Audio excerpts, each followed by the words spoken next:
اللہ کے حبیب فرماتے ہیں خیارکم من اطعم الطعام ورد السلام.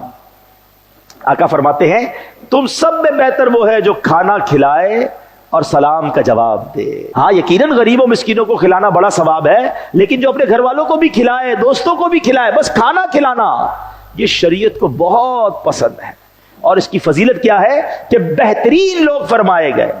میں ایک مشورہ دیتا ہوں، آپ اپنی روزی کا کوئی ایک حصہ، بے شک 1% ہے، اللہ توفیق دے 5%، 10%، اپنی جو بھی کمائی ہے نا اس کا کوئی پرسنٹیج طے کر لے. یہ میرا مشورہ آج مان لو، اور اس پرسنٹیج سے کھانا کھلاؤ. آپ یقین کریں آپ کی روزی میں ایسی برکت ہوگی آپ حیران ہو جائیں گے. اچھا اب آپ اس کو، میری بات کو پریکٹیکلی سمجھیے.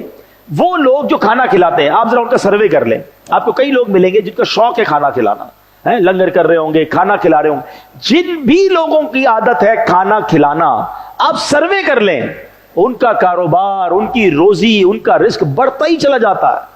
اس کی وجہ کیا ہے کہ یہ شریعت کے پسندیدہ ترین کاموں میں سے ہے. یہ بڑی ضروری چیز ہے.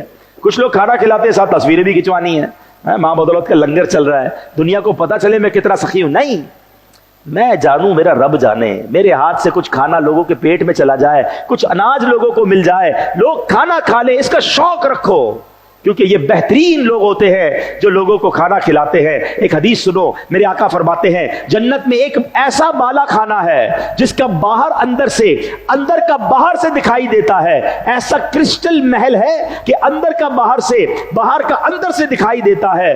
آقا فرماتے یہ بالا کھانا اس کے لیے ہے جو محتاجوں کو کھانا کھلائے. یہ بڑے نیکی کے کام ہیں. اپنی روزی کا، دوبارہ ریپیٹ کر رہا ہوں، اپنی آمدنی کا، اپنی حیثیت کے مطابق ایک حصہ کھانا کھلانے پہ ضرور خرچ کرے. اس کی برکتیں آپ دیکھیں گے.